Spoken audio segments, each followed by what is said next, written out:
Welcome to Workout from Home 90 here at the Four Bells and in your home too. Today in our week 5 of our push-up cycle, we have a leg day. We're not just all about push-ups all the time. We have a glorious leg day today, which focuses on two things. Focuses on the glutes a lot and frontal plane action, which means going from side to side when training the legs. To get us ready for those two things today, we're going to do 3 things. We're going to start off with the old bootstrapper squat. We get to look at squatting mechanics as well as looking at dynamic hamstring flexibility. From there, we're going to look at Cossack squats, our first touch on frontal plane squatting action, which involves a lot of mobility and flexibility as well. And then from there, the duck walk, a little fun animal crawl to get us into low gait positions at the very bottom of our squat. We're going to do these 3 things 3 times in the warm-up today. Let's take a look at all of those. Starting with the bootstrap squat, we begin in our deep squat position. So if I can, depending on how flexible my hamstrings are, I'm going to stay holding onto the toes and I'm going to straighten out those legs as much as possible before I come down into the squat. So if you're a super flexible person, you might be able to have a death grip on the shoe. If you find your hamstrings a little bit tight, you might find you need to bring the fingertips back closer to the shoelaces or even to the ankles. Wherever you can, we're going to straighten out those legs, come back into the squat with a nice big chest, and we are going to do 5 reps of that up-down bootstrapper squat. From there, we're going to come into our Cossack squat. So with our Cossack squat, I want to start with a fairly wide base. So think Jean-Claude Van Damme. What I'm looking for is to make sure that one leg has that squat position, and the other leg is looking at flexibility through the groin and the hamstring. So I'm going to switch my weight across and down. So as I come down to the bottom here, I want to feel that the heel is down, knee and toe are tracking together, hamstring is on calf, and if I can, keeping that chest up while this leg is extending. From there we come up and over to the other side, and we're just going to go side to side for 10 reps. For the duck walk, we're going to try and be a little duck, which means I'm going to come down into the bottom of my squat. I'm going to put my hands either behind my back or behind my head, whatever works best, and staying low, all we're going to do is do about 20 meters of walking. So 10 meters in one direction, and then if you want to, you can go backwards, or you can turn around and go back, but that's what we're doing in the warm-up today.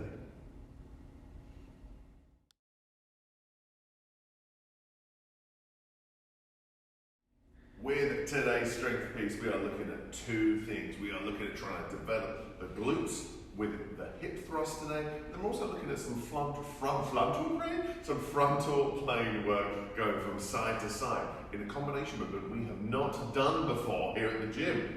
So we are going to do 5 sets today. Each set is 3 minutes long, split into 2 90-second windows of time. In our first 90 seconds, we are going to do a timed set of hip thrusts today. So why are we doing time sets over a specific rep scheme? And the answer really is to help deal with the huge gambit of equipment that you guys have at home. So that means you might have a nice bench setup, you might be able to do hip thrusts with a barbell. For some people, you might have to reduce the range of motion a little bit because we'll have a dumbbell sitting on the lap. And for some people, they'll just have nothing, but maybe just a booty band around the knees to increase hip abduction, which in turn helps with glute activation. So what you might find is, whatever you have available in our 45 seconds of work in our hip thrust today, we're just trying to make the most of it. So if you have a lot of heavy weights, you're going to find you're going to be doing less reps. If you have lots of light weights or just a band, you're going to find you'll be able to perform more reps throughout that 45-second window. So work best with what you have available to you.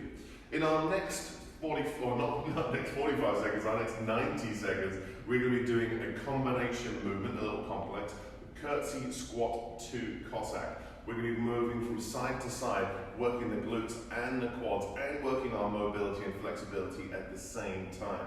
So we're going to go over how to do this, but we're going to be doing 6 reps on one side, 6 reps on the other, and let's talk about how both of these should look when you're training from home.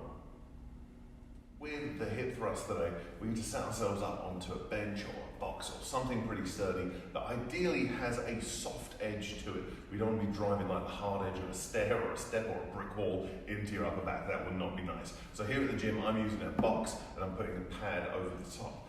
For you at home, what we need to think about is, what am I doing when I'm doing my hip thrust for 45 seconds? If I'm doing just body weight with a band, booty band, one of these guys, exercise, you can put it just above the knees, then maybe you don't need any weights and you can just work on focusing on driving the knees out into the band. If you want, you can use a dumbbell, but if we are going to use a barbell, height of the box or bench is very important. Ideally, when we're setting up, we want to make sure that height is kind of around the bottom of the shoulder blades. That's where we want to be. So this height in the gym works very well for me if I was going to use a barbell. Also, of course, works very well if we're using body weight or just a dumbbell. So when I'm setting up for my hip thrust, before we even think about adding weight, any of that business, I'm going to set up so that the edge of that box is just below my shoulder blades. I'm going to push my hips up, and I like to start with the hips up first. So that means I've already got a 90-degree bend in the knee. I'm looking forward with the head, making sure I'm coming into that posterior pelvic tilt, trying to pull my tail between my legs. So the hips come down, and we drive up, squeezing the glutes as we perform our hip thrust.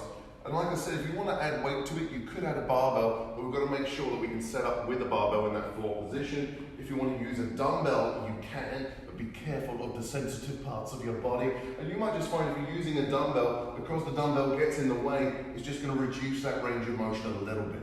So whatever we're using, make sure we set up just below the shoulder blades, and it's going to be 45 seconds of hip thrust. With the curtsy lunge to Cossack squat, we're doing a combination, complex, or a superset, if you will, of one movement directly into a next. And that's just for each rep. So we're going to do a curtsy squat immediately into a Cossack squat. So what I'm going to do is focus on one leg. So I'm going to focus on my right leg first of all. Keeping my torso nice and upright, I step across and behind, and I come down into my curtsy squat. Ideally, back knee touches the floor. If this makes you feel a little bit horrible on the front knee, because it may be slightly rotated, then make sure we don't go as deep. From there, I stand up and my right leg comes across, and I come into the Cossack squat. I come back up, right leg steps behind, curtsy squat, right leg steps across, Cossack squat. And that's all we're going to do, 6 reps per side, curtsy squat, Cossack squat. If you find you can do it with body weight, and it's pretty easy for you, then you could add a kettlebell or a dumbbell into that goblet position.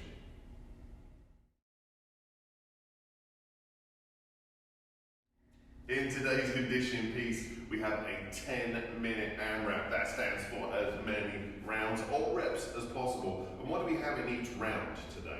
We have a very simple couplet. We have sit-ups and we have overhead walking lunges.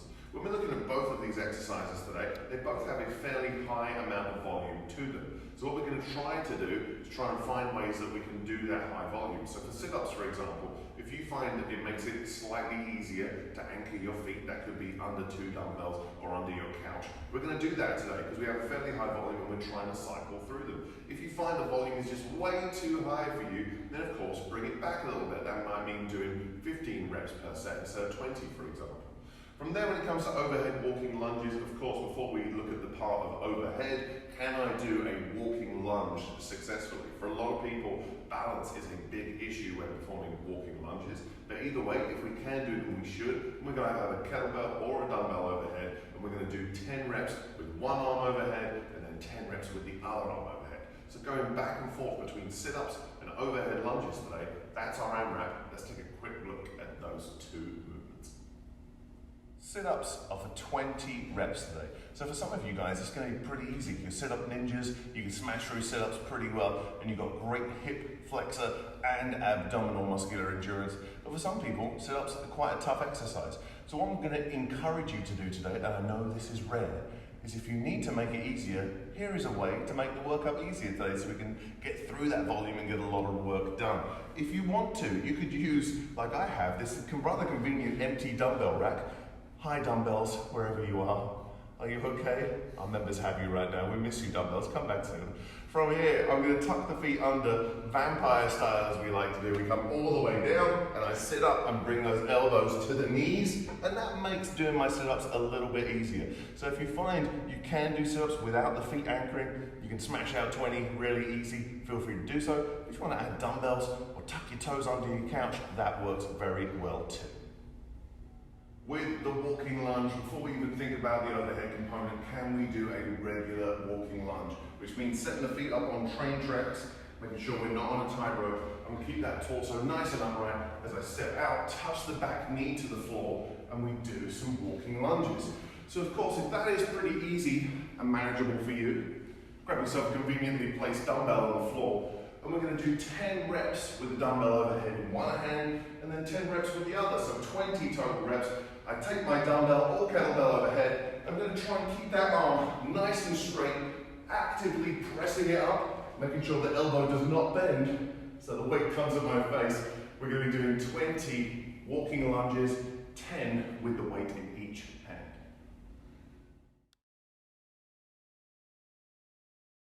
With today's extra sauce, we are doing a 4-minute rotating plank. With the 4-minute rotating plank, we're essentially spending 15 seconds in each positions, and then we are going to rotate through our plank. So that means I'm going to start with both hands on the floor in my plank position. That will be position number 1. After 15 seconds, I then switch on to my right hand, side plank for 15 seconds. Then switcheroo, the old inverted plank for 15 seconds. And then back onto my right hand for 15 seconds. That's 1 minute. I start minute number 2 here, and off we go. We come back the way we came into our inverted plank, back onto the left side, back onto the hands, and we just rotate to the left and to the right for 4 delightful minutes. That was workout from home number 90. Enjoy the extra sauce and let us know how you got.